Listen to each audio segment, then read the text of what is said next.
And we are back with a new morning roast episode featuring David Malave. Hi, Dave. Hey. Hey, man. Good to see you. Good to see you too. And you guys too. And you guys. Is there anything, for those who are watching this on YouTube, is there anything you notice that's different? Maybe, perhaps the entire set of the podcast? If you're listening on the podcast, go watch on YouTube. You should go watch it on YouTube. And let me just describe it to you guys. We are sitting at the new Black with No Cream podcast setup office. I mean, it's the office, but this is the fucking set. This is the set. This is the set. This is the fucking set. So we got this brand new table. Found it online. Man, it's nice. Got this backdrop that I painted myself. Took me 2 days. Did 2 coats. It looks good. Got this logo. And shout out to the D who made the decal. Daniel. I'm trying to think of his rap name. Daniel did. He's in Black with No Cream. He came through and just slapped the decal on there right quick. We're gonna make a video where we highlight the office space in its entirety. We're still putting things together, but it's very, very exciting. This episode is sponsored by me.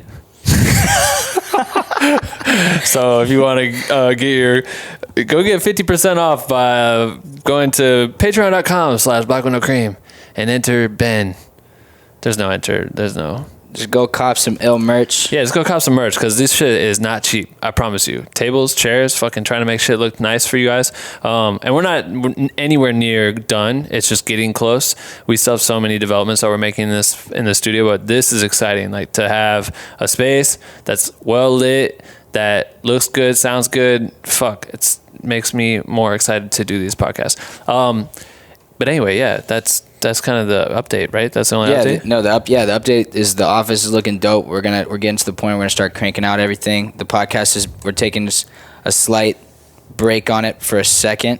Yeah, we had to kind of pause it for a little bit just to get everything set up, but we're gonna start cranking out episodes. They're all gonna look fire, so YouTube should be lit. Everyone go check it out. Yeah, the interviews are starting up again, so it's no longer Ben's kitchen table. Like we've made it. It's not my kitchen table. We've made it, guys. It's great. We've definitely made it. Should we start this over? No, I think it's good. It's okay. Yeah, let's run it. Did I explain it well enough?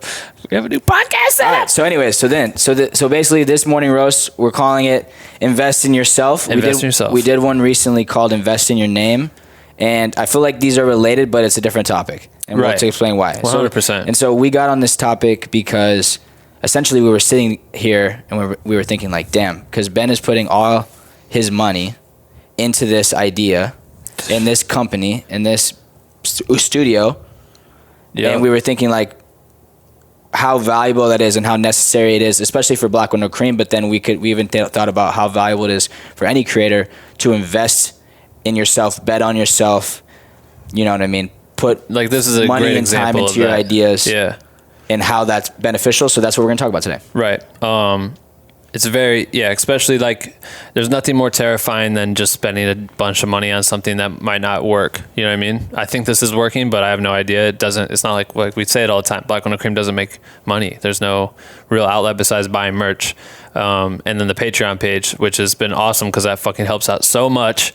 So shout out to all our Patreon supporters. Like you guys are the fucking shit for helping offset the cost on this stuff. But yeah, this is a great example of investing in yourself and finding ways to kind of like elevate, your personal projects, your side hustle, your business models, whatever it is. You need to, I guess the whole goal of this was kind of outline specific ways or tips or ways to look at. Yeah, it's the perspective of understanding that if you want to take something that you believe, like if you believe in yourself and what you're doing, whatever it is, a lot of times to get yourself to where you're trying to go, you're going to have to invest either time or money that doesn't necessarily have a return in order to get what you want out of it. Right. So the first thing we're going to talk about is money, obviously, which is the thing. Yeah, I mean, everyone knows they got to spend.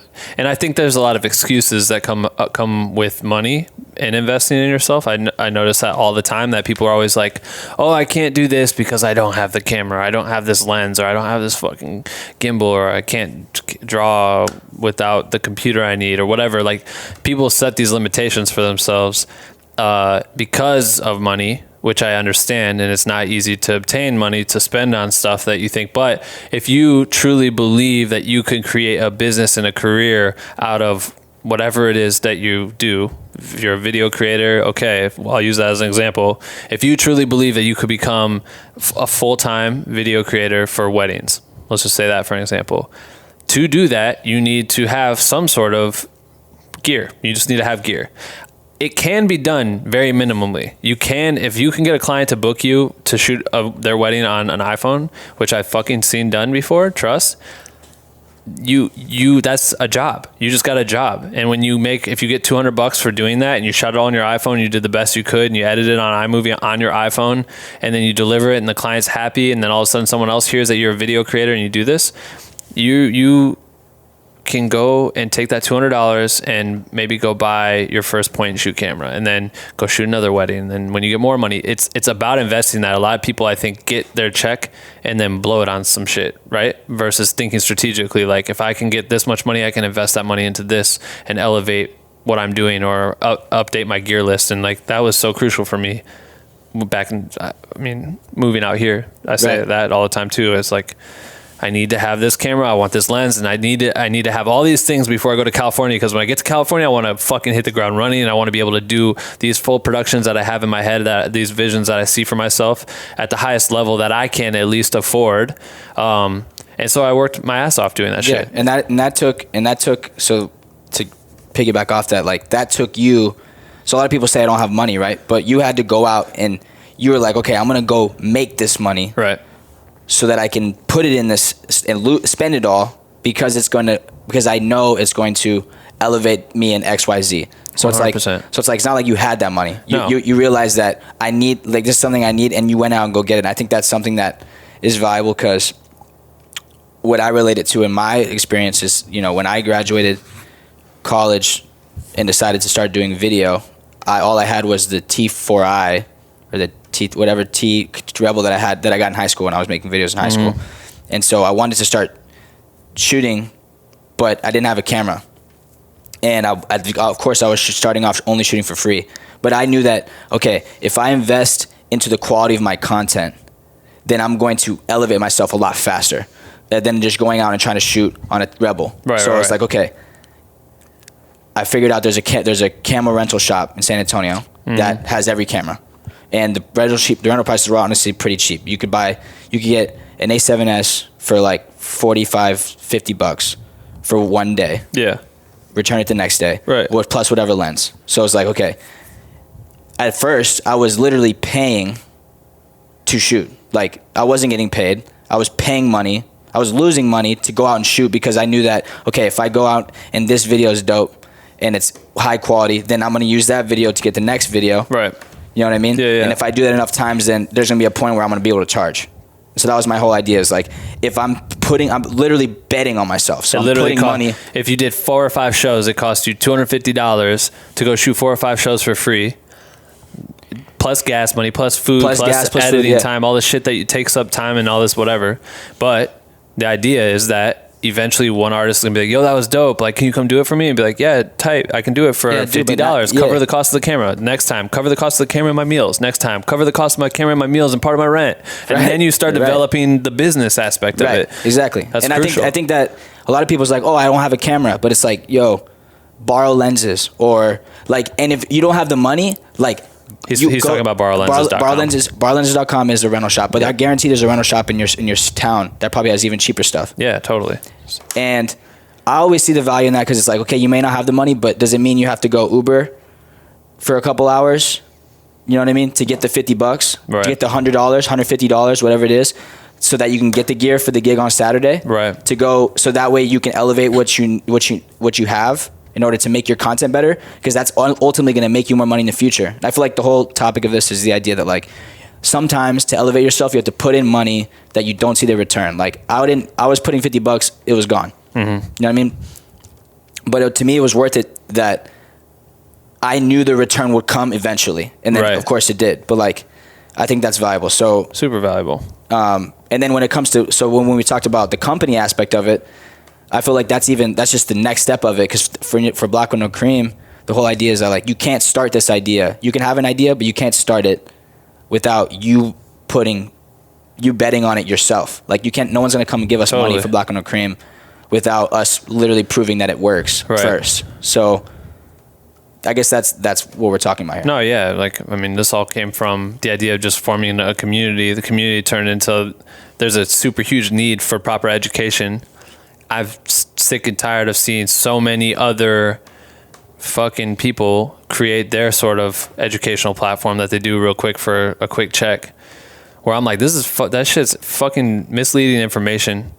And I have access to so many of the right creators that could properly teach people how to do what they do really well, which is cool. And I think that that's where this can go. So to me, being able to have a proper podcast, being able to put out content like the morning roast, being able to start, hopefully within the next week, start shooting more YouTube tutorials and actively creating content with different creators and bringing different people and different minds and try to be able to push and inspire other creators is so important and so needed, where it makes sense for me to purposely turn down jobs with the idea that if I have more time in this room, in this space, if I spend more time here brainstorming, thinking, coming up with the next whatever it is, however many hours we spend racking our brains against what we could be doing, that this is just going to elevate everything. And then as this grows, it'll start paying for itself. You know what I mean? My time can be reimbursed at some point down the road. And that's the same way I thought of it when I moved to California in the first place. So by coming here, and this goes into what we were going to talk about for topic number 2, which is time. Exactly. Like, by coming to California,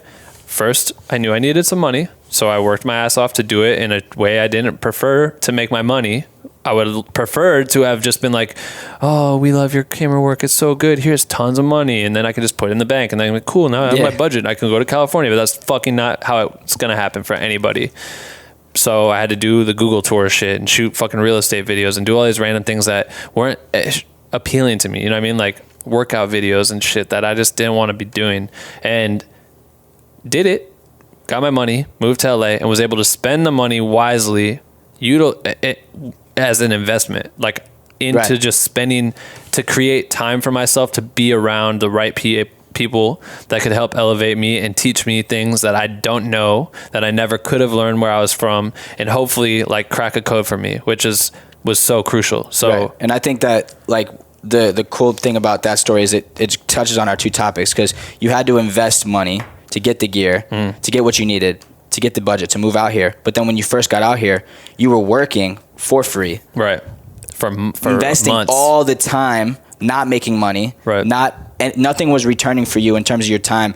But you knew that, okay, if I do this, if I work here, if I impress this person, if I excel at this job, all of these things are going to build up to the point where later down the road, all that time and money that you invested came back around and reimbursed you in full. So I think I felt early, like the way that you can feel early signs of it. Like it's like intense to pay for a second mortgage or whatever you want to call it, a rent. You know, I'm paying for this. If I were paying what I pay here to live in California and own this or rent this place that we're renting, like my house would be fucking lit and Iowa would be fucking lit. And to do that is fucking intense. You know what I mean? Like to say, all right, cool, I'm going to pay way more money every month on top of what I'm paying for my rent and whatever, all this shit to live and just be alive. Plus have this place with the goal of helping other people is intense. But I have early signs. Like I have messages coming in all the time from people that are like, yo, this literally just changed my life. I just listened to this and this meant so much to me. And all these reassuring messages that are just like, fuck, man, I'm onto something and it's worth it. Like this, if something doesn't come around where like we can create content that is worth purchasing or whatever the fuck our ideas would be in the future to like make Black with No Cream into an actual business, like I'll still be able to pull it off myself because I can do it. I can protect myself, you know? But when I first moved out here, putting in this time and energy, it got me into the space and just being willing to like lose that money and being in those spaces, you started seeing early signs of it where I'm like, oh fuck, I feel like I'm on the right track, or I'm in the right rooms. Now I'm in these meetings, I'm hearing these exclusive conversations that I knew existed, but I never knew what they sounded like when I was back home. I just saw the final product. Now I'm in those meetings to get to the final product. I'm hearing about this and that. I'm finding out about how budgets are made. You learn all this shit. So that helped by being able to spend the time and energy to be around those certain things or put myself into those positions or go shoot a BTS video for this fucking random thing or do this shit or try to go out of my way to like create an example of something as fast as possible so I could show someone. Like I still do that shit today. Like I'd still be like, hey, check this out. Could we do this right now? Like I just did this right here. Do you want to do it again with the talent? And they'll be like, oh, this is really cool, blah, blah, blah. And sometimes you have to do that shit so you can paint a picture for people and they can see it. And that's time. That's time and maybe no money. I might not have got paid extra for whatever I did on top of it. You went and did the fucking video for J Balvin, shot behind the scenes, and then you shot like pretty much a fucking music video for this, like the same rate. Right. There's like, hey, can you do I got reimbursed. I got paid for some more money. I negotiated. All right, that's good. But like, still, but, I mean, yeah. But to me, you might not have, and it would have still been worth it. And it still would have been worth it because in my head, I'm thinking, you know, you learn this a lot working around you, but you know, and listening to people on the podcast. But like, I'm always thinking like 5 steps ahead. It's like, okay, so if I shoot this edit for them right now, my rate doesn't currently include this edit. But if I shoot it and it's dope, and I send it to this manager, and I send it to and I impress the label and the production company, that's like 3 more jobs right off the bat, just from me, and that's worth it for me to spend 2-3 extra days. Editing that for them, you know, because I can see the benefit of it. But that is investing time. That's saying, okay, now I'm not going to take. It took me away from Black and No Cream for 3 days. It took me away from maybe I can't take a job, and that edit possibly I negotiated pay for it, which is dope. Right. Which, you know, shout out to Born Rush, we've written about it. But if it didn't, I'm investing those 3 days that I'm not making money or I'm not getting no return for it. Basically, like lowering my essential rate. Right. Because I see the further benefit of that, and that would have elevated me further in my own head. But that's so like that. You always have to think like that, I think. Totally, because you could have done something that if you pull it off, then all of a sudden you're finish a fucking 15-hour day, and then you're staying up for the next 8 hours because you just want to finish that video and get it in someone's email in the morning and impress them with your quick turnaround ability. I don't know how many times I've done that shit, and that shit pays off tenfold. That always Not pays off. in that moment necessarily, but that cracks open a door. But that's investing. That's investing time. That's what it means by investing time. Investing time means like you have to put more into something than you're being paid for. For example, this is something that I was just thinking of actually in my head. So I just shot BTS for a music video, Brazil's music video. Right. Brazil's a director that we're friends with, and it was basically like pretty much a low rate, but he was like, yo, you know, I know this is probably lower than what you take, but I'd love to have you out. And I wasn't doing anything that day, so I'm like, I want to go learn, fuck it. So I go shoot, basically I go way over what I'm supposed to do, shoot everything I possibly can. I'm shooting photos, like a full photo shoot, all this different stuff. And I took the job because they said, okay, it's just shoot only, you don't need to edit. In my head, and so I didn't. I gave it to him because he said he was going to edit, but then they didn't really edit anything. And now I'm thinking, a couple of days later, I was thinking like, damn, it probably would have been worth it for me to like invest my time and edit a full BTS video for the sake of my portfolio. You know what I mean? For the sake of, okay, like I went out and shot it, and now it's just sitting on a drive. It probably would have been worth it for me to just invest the time that I wasn't getting paid for to make the video for myself. Right. Because that's worth it, because then I can turn around and show, okay, now I have this BTS video and this BTS video to the next client, and now there's 2 or 3 examples of what I need to do. And so I was thinking about that, because originally I'm thinking like, yo, they only pay me for the shoot, so I'm going to shoot. I'm going to do what I'm paid for. But, you know, even then I still got to be thinking, okay, like, what if I put the extra opportunity? Yeah, what if I put 2 more days?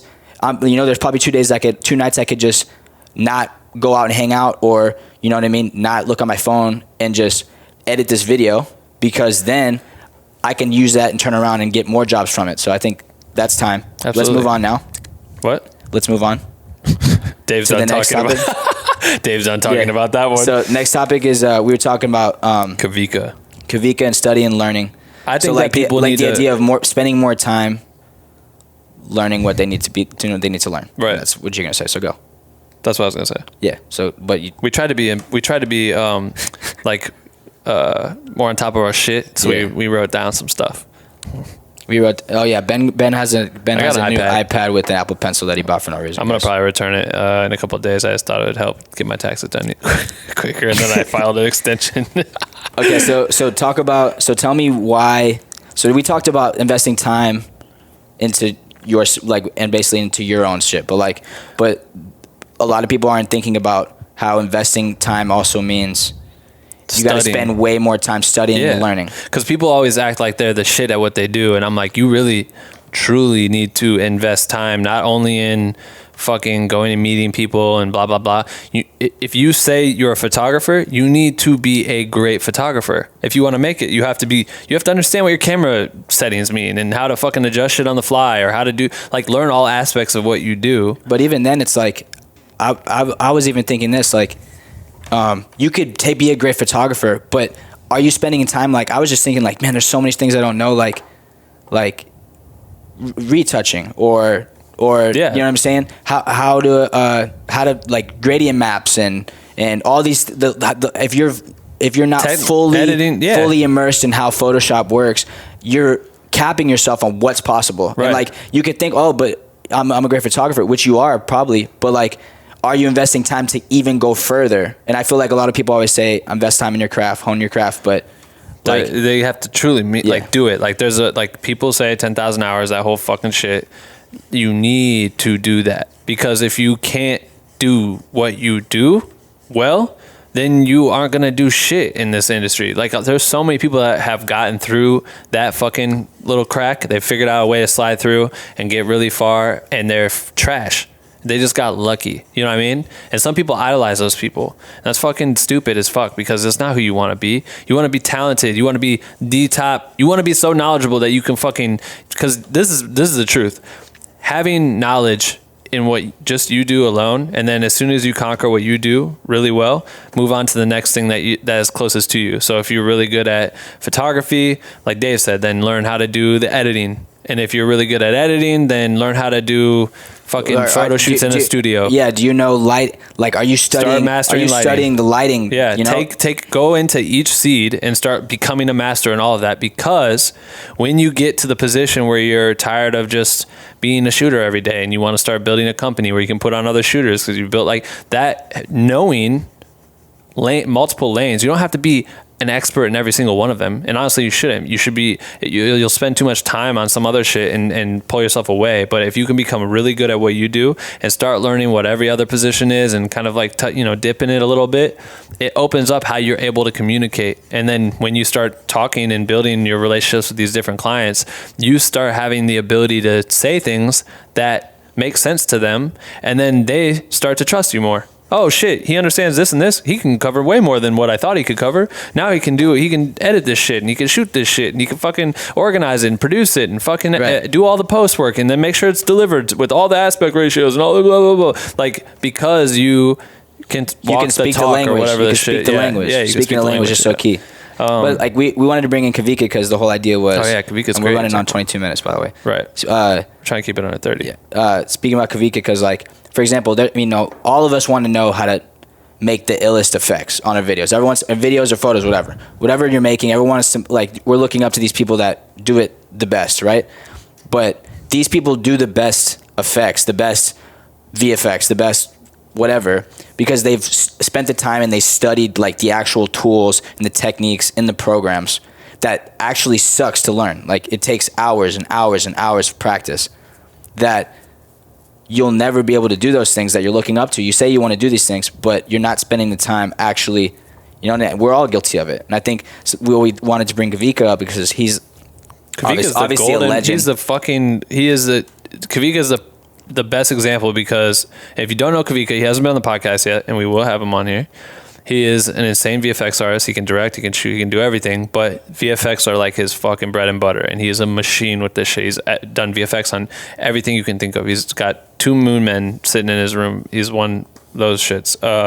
But what I love about Kavika is that some new trendy shit comes out, and it challenges him, because he's like, he can do all those, and he learns all that shit, but he'll go out of his way to be like, fuck, all right, cool, let me show, I'm gonna one up that new trick. People think that's cool, watch this. And he'll go outside and he'll spend the time running around shooting some shit, grab a friend, whatever it is, go sit down, do the whole thing, test it out, trial and error. It probably takes him 3 days, renders for fucking 8 hours. That's what we were saying earlier. Motherfucker could render out just an idea to see if it even works. It might take 8 hours, watch it back, tweak it again, do another 8-hour render, and then just to prove a point that he's the shit. just to learn, or just to practice the actual craft of it, which I think is so dope. And like we always say, keep creating, but that's literally what keep creating. That's literally the definition of that shit. That's like you don't. If you want to go learn, you have to go act. You know what I mean? You have to invest the time. Like let's say one of his Instagram clips that are all fucking dope. So go follow him, obviously. Yeah. But like, let's say that video didn't pay him anything, right? It probably took time away from other jobs or his other life or whatever. Right. But he literally invests like maybe 24 hours, maybe it's just 8 hours for one of those clips. But to him, now he can, the next project he goes on, he's like, oh, I actually just did this and it was dope. Let me implement this. Mm-hmm. It's because he spent those 10 hours versus, oh, I can't spend that because X, Y, Z. Or only doing shit because he's getting paid for it. Right. Like his profile, he has so many things where he'll grab me and be like, oh, let's go shoot some shit. I want to play with GIF ideas. And then we come up with a coffee GIF video, which is fucking insane. And I just showed two like major companies this content, like two different people, just today and yesterday. Like, you know what I mean? And he just did that as a hobby type thing, just to like practice, and then that could turn into a job. You never know. But I think that covers everything. This is a good morning, Russ. So Invest in yourself. I always like to end on. Waz is calling me right now. I always like to end on on like the closing, and I feel like the closing is to take yourself to where you want to go. You have to, if you believe in what you're doing, you have to bet on yourself. And a lot of times that means spending money and investing time that don't show return right away. But I promise those things will be worth it if you're consistent down the road, and it'll open up and those things will pay tenfold. That's the conclusion. What do you think about that, bro? Jordan Wazzy he's calling me because he's going to be on the podcast, and I didn't hear what you said, but I really trust you that you close this shit out like a fucking hammer and a nail, bro. I feel good about it. That's why. Cool. Let us know in the comments if Dave closed it out well. 10 out of 10. Also, let me know if you guys like me in these things, because Ben wanted me to, I mean, I guess it's easier for us Dave in these videos. Dave is like, we were just talking about this. What the fuck is his title in this shit? Because we don't really know, but he's like the executive producer of everything Black with No Cream. So even if you don't like him, get used to it, because motherfucker's in the shit, okay? And we're literally here every day trying to come up with shit. There's no income that we are marking on our taxes from Black with No Cream yet. Yeah, so we're both investing. We're both investing our time. It's a lot of time. So Dave's great, and yeah, that's it. New episode. All the shit's starting to be regular again, starting this Sunday. Patreon supporters are getting that shit like a week early, and then we're also just for updates. If you support on Patreon, and if you don't, we sat down for like fucking shit ton of hours last week and came up with the whole revamp of how we're gonna readjust all the tiers in Patreon to make more sense for people to be a part of it. Like exclusive and chat groups. provide way more value. Yeah, way more value. Like there's going to be a lot of exclusive things, and I'm going to be way more involved in it, and it's going to be more of like an activity space versus just a support page. Like we're doing that. Like I know that the whole idea is that we're hoping that people would just support Black with No Cream and these podcasts because they listen to them every week and they are in the group, and there's so many people that benefit from this shit. That's the whole goal, is that we just want to have something extra just to like, thanks again for doing this shit. Like, here's some other stuff that we can do on top of it, but we're gonna make the page it's gonna bang. Yeah, so I mean, things involving feedback, critiques, live tutorials, live walkthroughs, exclusive live podcasts. Streams, That's exclusive podcasts, exclusive PDFs. Don't tell them everything, goddamn. Hey, again, I just gotta sell them. Get hyped. We'll make sure that we make a whole thing. These are all ideas we've been thinking of. So if any of those sound good, let me know. And if there's anything else that you guys think that we should include in Patreon, please let us know so we can make it in the cut. But we appreciate it. New episodes every single Wednesday and Sunday. We'll see you soon. Bye, motherfuckers.